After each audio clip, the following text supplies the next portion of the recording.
I just made a video showing you how to check your cylinder head's gasket surface to make sure that it was flat and not warped. Now we should probably talk about why it has to be so flat in the first place. Now most cylinder heads you encounter nowadays are aluminum, and aluminum is quite flexible. You would think something like a flexible aluminum cylinder head would conform to the 10 massive brand new torque to yield bolts that attach that cylinder head to the engine block, especially given the immense force you have to apply to put these things at the correct torque.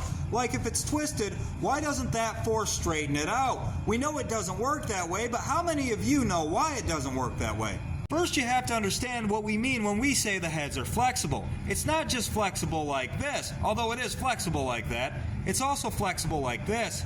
It's squishy, like a sponge, which means it acts completely different when you tighten it down. That means if your gasket surface isn't flat to begin with, no matter how much even force you apply to the top of the cylinder head, the gasket surface will never receive even force. You'll always have that weak spot like you see right there. Your vertical force becomes lateral force as force is applied because it pushes the material outward around the outside.